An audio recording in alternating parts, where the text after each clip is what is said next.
주한 러 대사, 무기 공급 가능성 제기 자체가 비호호 입장. 김진호 에디터. 한국은 우크라이나 특별군사작전 이후 러시아에 이미 넘치게 비호호적인 입장을 견지하고 있다. 우크라이나 무기 공급 가능성을 제기하는 것 자체가 비호호적인 입장의 반영이라고 본다. 안드레이 보리소비치 쿨릭 주한 러시아 대사는 지난 21일 시민언론 민들레와의 인터뷰에서 윤석열 대통령이 지난 19일자 로이터 통신 인터뷰에서 조건부 우크라이나 무기 지원 입장을 밝힌 것에 대한 러시아 정부의 입장을 전했다. 마리아 자카로바 러시아 외교부 대변인이 20일 공표한 공식 입장을 거듭 확인하면서 안타까움을 숨기지 않았다. 인터뷰는 21일 서울 중구 정동주한 러시아 대사관에서 1시간가량 진행됐다.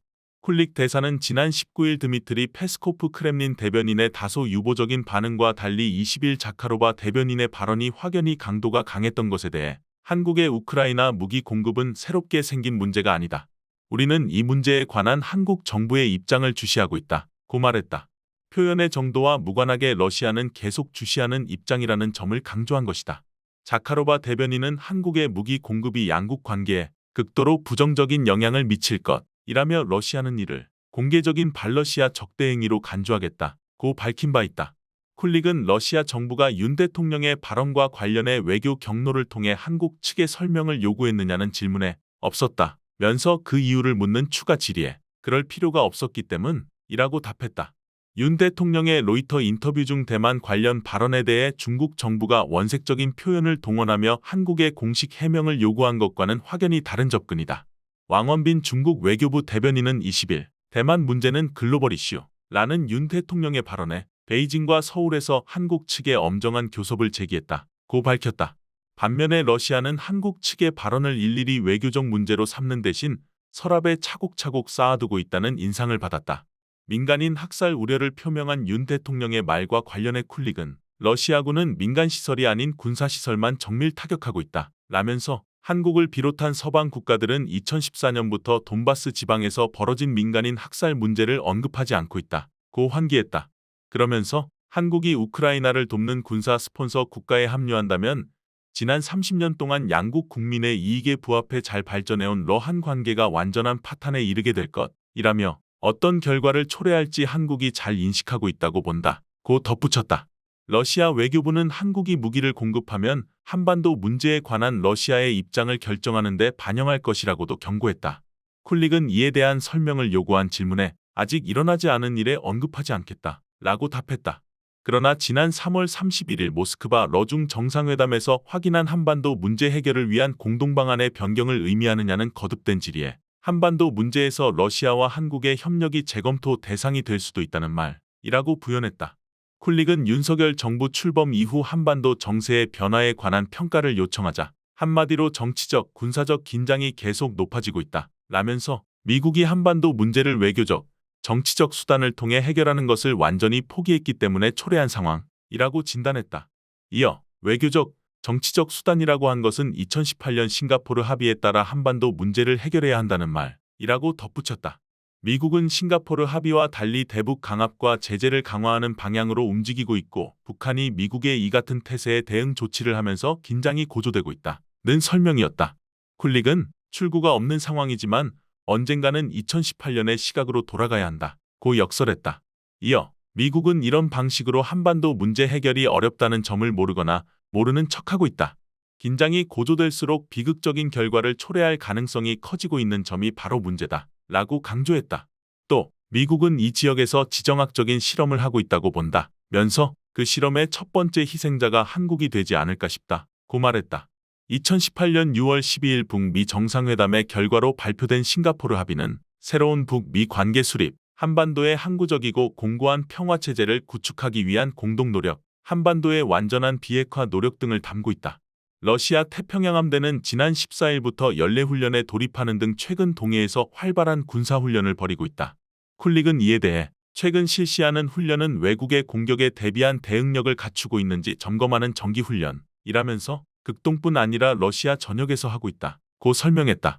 러시아 극동에 배치된 투폴레프 폭격기와 핵추진 잠수함 등 전략무기가 동해에 전개되는 것에 대해서는 러시아는 한반도 주변에 전략무기를 배치한 적이 없다. 러시아 영토 내에 배치한 것이다. 비행은 하고 있지만 새로운 게 아니다 라고 강조했다. 태평양 함대 연례훈련의 규모에 대해서는 2만 5천 명의 병력과 167척의 군함 및 보급함, 12척의 잠수함, 89대의 비행기와 헬기가 참가한다. 라는 세르게이 쇼이구 국방장관의 공개 내용을 전했다. 이어 알렉산드르 포민 국방부 차관이 모스크바 주재 각국 무관들에게 훈련 브리핑을 했다. 면서 물론 러시아의 비우호적인 조처를 한 나라의 무관들은 초청 대상에서 제외했지만 한국 무관들은 예외적으로 초청했다. 고 소개했다. 한러 간 경제협력과 교역은 지난해 2월 우크라이나 전쟁이 시작된 뒤 심각한 타격을 받고 있다. 한국은 블라디미르 푸틴 러시아 대통령이 2015년부터 블라디보스토크에서 개최하는 동방경제포럼에 대통령과 총리 등 고위급이 참석해왔다. 쿨릭은 작년까지만 해도 긍정적으로 발전했고 거의 모든 분야에 걸친 포괄적인 협력이었다. 그러나 한국은 특별군사작전 시행 뒤 바로 러시아 제재에 동참했고 얼마 전에는 지난해 57개였던 러시아 수출 통제 품목에 741개를 추가하는 독자 제재를 발표했다. 면서 정말 안타깝게 생각한다. 고 말했다. 한국은 그 외에도 은행 결제에 러시아 은행을 배제하고 사업단 교류 및 지자체 간 협력도 중단했다. 면서 양국 간 교류는 이제 거의 제로 수준이라고 아쉬워했다. 쿨릭은 그러나 우리가 알기로 한국 기업들은 러시아 시장에서 철수하는 것을 원하지 않는다. 면서 특별군사작전 뒤 갑작스레 러시아 시장을 떠난 서방 기업들과 달리 버티고 있는 한국 기업들의 의지를 긍정적으로 본다. 고 평가했다. 이어 한국 기업뿐 아니라 외국 기업들은 새로운 어려움에 처했지만 이는 러시아 정부의 조치 때문이 아니라 서방 제재 때문이다. 라면서 러시아는 기업의 적대적인 보복 조치를 취하는 게 아니라 서방 제재의 피해를 최소화하는 데 필요한 조치만을 취하고 있다. 고 말했다. 그러한 조치가 한국 기업에 여파를 줄 수 있지만 러시아 관계 부처가 한국 기업과 건설적인 대화를 하고 있다. 라면서 우리는 한국 기업들의 어려움을 해소하기 위해 열린 자세를 유지하고 있다. 고 말했다. 윤 대통령의 발언 뒤 러시아 교민들이 불안해한다는 일부 보도와 관련한 질문에는 그런 걱정은 하지 않아도 된다. 고 안심시켰다. 쿨릭은 그러나 현재는 어떠한 보복 조치도 없다. 무기 공급이 실현되지 않았기 때문이다. 라고 말해 한국이 우크라이나에 실제로 무기를 공급한다면 모종의 조치가 있을 것임을 시사했다. 많은 한국 언론은 우크라이나 전쟁 뒤 서방 언론의 시각을 대부분 여과 없이 보도하고 있다. 국민이 균형적인 시각을 갖기 어려운 현실이다. 한국 언론의 외신 보도에 관한 쿨릭의 평가가 날카로웠다. 한국에 부임한 지 5년이 다 되어간다. 한국 언론이 국제 문제를 조명할 때 놀라운 특징이 있다. 한반도 문제와 남북 관계, 한미 관계, 한일 관계, 그리고 약간의 한중 관계. 한국 언론은 이 5가지 주제에 관해서만 기사를 작성하고 독립적인 분석을 한다. 의견을 담은 칼럼도 많이 쓴다. 그러나 이를 제외한 다른 국제정치 문제는 거의 100% 서방 매체에 의존한다. 편파성이 있을 수밖에 없다. 그래서 한국 국민은 큰 그림을 그리지도 독립적인 분석을 하지도 못하게 된다. 쿨릭은 시민언론 민들레와 첫 인터뷰이지만 마지막 인터뷰가 되지 않길 바란다. 면서 가까운 시일 내에 다시 만나 시간을 충분히 갖고 이야기를 나눴으면 한다. 는 말로 인터뷰를 맺었다. 인터뷰 전문이다. 어느 나라건 주재국 대사는 본국 정부의 입장을 벗어날 수 없다. 우크라이나 전쟁처럼 극도로 민감한 이슈에는 더욱 그렇다. 같은 내용을 다른 뉘앙스로 설명할 수 있을 뿐이다. 사안이 사안인 만큼 대사는 이 부분에 대한 답변만은 메모한 내용을 읽는 것으로 대신했다. 대사는 미리 보낸 질문 항목과 관련한 정부 자료를 챙긴 상태에서 인터뷰에 임했다. 다음은 일문일답이다. 윤석열 대통령이 19일자 로이터 통신 인터뷰에서 민간인에 대한 러시아군의 대규모 공격이나 대량 학살 또는 전쟁법의 심각한 위반과 같이 국제사회가 용납할 수 없는 상황이 벌어지면 한국이 우크라이나에 인도적, 재정적 지원만 제공하기 어렵게 될 것이라며 무기포탄의 직접 지원 가능성을 시사했다. 한국의 우크라이나 무기포탄 지원에 대한 러시아 정부의 입장을 들려달라. 한국의 우크라이나 무기 공급은 새롭게 생긴 문제가 아니다. 우리는 이 문제와 관련한 한국 정부의 입장을 주시하고 있다. 이 문제와 관련해 나온 이전 대화와 윤석열 대통령의 최근 발언을 고려해 다음과 같이 답하겠다. 러시아는 지금 서방과 하이브리드 대리전을 수행하고 있다. 서방은 괴뢰와 다름없는 우크라이나 정권을 지지하고 있다. 서방은 우크라이나 무기 공급량을 상당히 늘렸다. 서방의 무기는 도네츠크, 루안스크, 헤르손 등지에서 아이들을 포함한 민간인 학살에 사용되고 있다. 우크라이나는 부패가 만연된 국가이기 때문에 서방의 무기는 전 세계 다른 분쟁 지역에서 사용되는 것은 물론 범죄 집단과 테러리스트 단체, 극단주의 단체에도 넘어가고 있다. 그럼에도 불구하고 서방이 우크라이나의 교전을 계속하라면서 무기를 보내고 있다. 서방의 목표는 분명하다. 우크라이나 갈등을 최대한 장기적으로 끌면서 러시아에 최대한의 피해를 주려는 것이다. 마지막 우크라이나인까지 싸우더라도 이 목표를 포기하지 않을 것이다. 러시아군은 민간시설이 아닌 군사시설만 정밀 타격하고 있다. 민간인 학살 우려가 있다는 한국 측의 말과 관련해 돈바스 지방에서는 2014년부터 민간인 학살이 벌어지고 있다는 점을 말하고 싶다. 현재 우크라이나 위기를 초래한 이유 중에는 돈바스 민간인 학살 문제도 있다.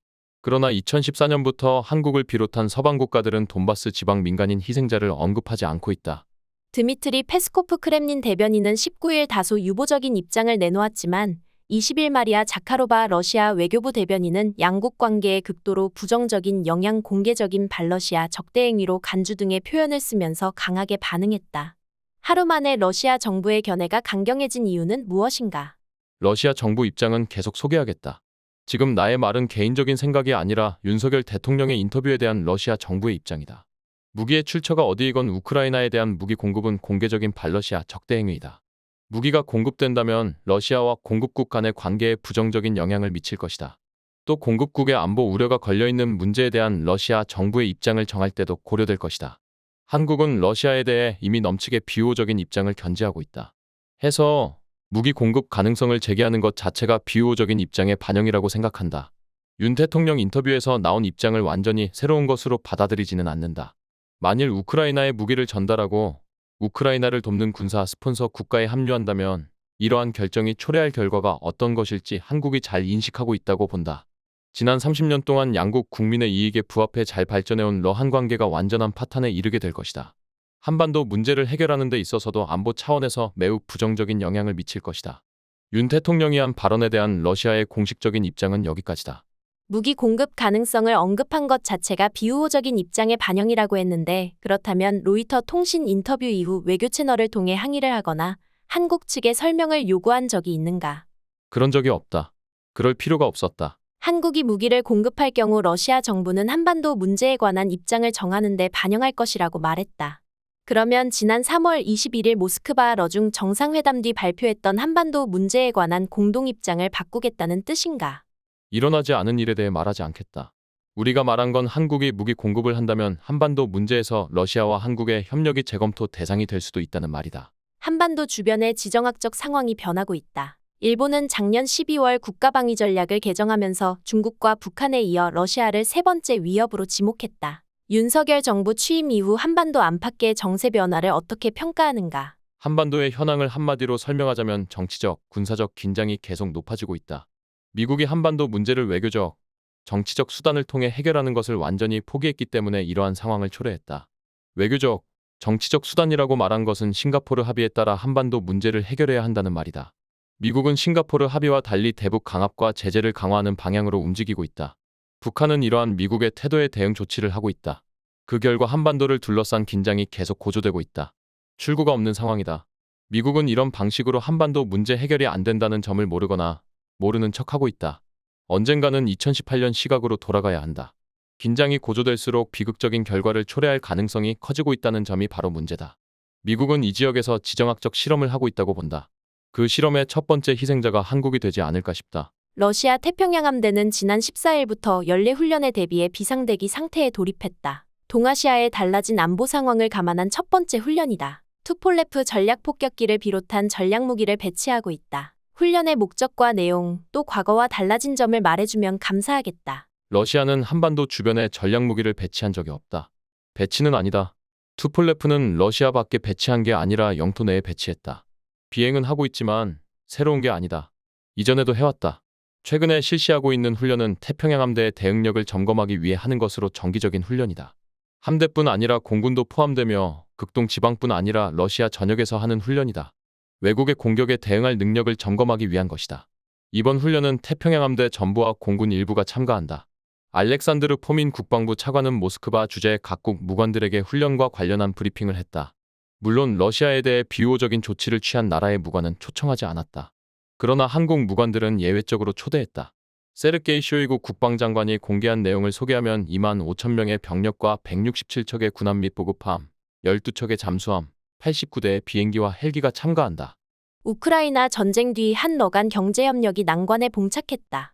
러시아 극동 지방의 개발을 위한 양국 간 경제협력은 어떻게 진행되고 있는가? 지난 30년 동안 러한 관계는 다방면에서 포괄적이고 긍정적으로 발전해왔다. 특히 무역과 경제 부문에서 계속 발전했다. 최근 몇 년 동안 한국 측이 발표한 나인 브릿지 협력과 관련해 포괄적인 발전 계획의 합의 추진해오던 중이었다. 한국 기업들이 참가하는 공동 프로젝트 몇 가지를 실행하려고 했다. 또 한국 측은 동방경제 포럼에도 적극 참가했다. 대사 부임 일주일도 안 돼 당시 동방경제 포럼에 참가하기 위해 블라디보스토크로 떠나는 이낙연 총리를 배웅하러 나간 일이 있다. 작년까지만 해도 긍정적으로 발전했다. 그러나 한국은 특별군 사작전 시행 뒤 바로 러시아 제재에 참여했다. 얼마 전에는 독자 제재를 상당히 확대했다. 양국 간 교류를 거의 제로 수준으로 돌렸다. 한국은 지난해 3월 비전약 품목 57개를 수출 통제 품목으로 지정했다. 올해는 741개를 추가했다. 이 중 8개는 제품이 아니라 기술 자체를 수출 통제 대상으로 한 것이다. 모두 798개가 통제된다. 그 외에도 한국이 동참하는 제재가 있다. 은행 결제 시 러시아 은행을 제외하고 사업단 교류 및 지자체 간 협력도 중단했다. 정말 안타깝게 생각한다. 작년 교역량은 거의 23% 줄었다. 한국의 러시아 수출은 36% 이상 줄었다. 러시아에 진출한 한국 기업들이 새로운 어려움에 처하게 됐다. 그러나 한국 기업들이 어려움에 처한 것은 러시아 정부의 조치 때문이 아니라 서방의 제재 때문이다. 항의를 한다면 러시아가 아니라 미국 쪽에 전달해야 한다고 본다. 나중에 어떻게 상황이 전개될지 예상이 어렵다. 개인적으로 유감을 많이 갖는 부분이다. 작년만 해도 양국 협력은 거의 모든 분야를 포함하는 포괄적인 협력이었다. 우리가 알기로 한국 기업들은 러시아 시장에서 철수하는 것을 원하지 않는다. 특별군 사작전 뒤 러시아 시장을 떠난 서방 기업들과 달리 버티고 있는 한국 기업들의 의지를 긍정적으로 본다. 러시아 내 한국 기업들이 겪는 어려움은 없는가? 현재는 어떠한 보복 조치도 없다. 무기 공급이 실현되지 않았기 때문이다. 한국을 비롯한 외국 기업들이 러시아에서 새로운 어려움을 겪고 있다. 러시아 당국이 기업의 보복 차원에서 적대적인 조치를 취해서가 아니다. 러시아가 서방 제재를 받고 있기 때문에 제재의 피해를 최소화하기 위해 조치를 취하고 있다. 그러한 조치가 기업에 여파를 줄 수는 있다. 이 점 분명히 강조하고 싶다. 한국 기업들과 관련 부처 간의 건설적인 대화가 이뤄지고 있는 것으로 알고 있다. 러시아는 한국 기업들의 어려움을 해소하기 위해 열린 자세를 유지하고 있다. 윤 대통령의 발언과 러시아 외교부의 강한 경고가 알려지면서 사업가와 학생 등 러시아 내 한국인들이 불안해한다는 보도가 있다. 그런 걱정은 하지 않아도 된다. 러시아가 한국 교민을 두고 일부러 문제를 만들지 않는다. 다만 우리가 서방으로부터 당하는 제재를 해결하기 위해서 대응하는 것이다. 한국 기업만을 상대로 규제를 만드는 건 아니다. 우크라이나 전쟁 뒤 한국 언론이 서방 언론의 시각을 좇으면서 일방적인 뉴스를 공급하는 경향이 있다. 한국민이 균형 잡힌 시각을 갖기 어렵게 하는 대목이다. 한국 언론을 어떻게 평가하는가? 대사로 부임한 지 5년이 다 돼간다. 그동안 한국 기자들에게 해온 말을 전하고 싶다. 한국 언론이 국제 문제를 조명할 때 놀라운 특징이 있다.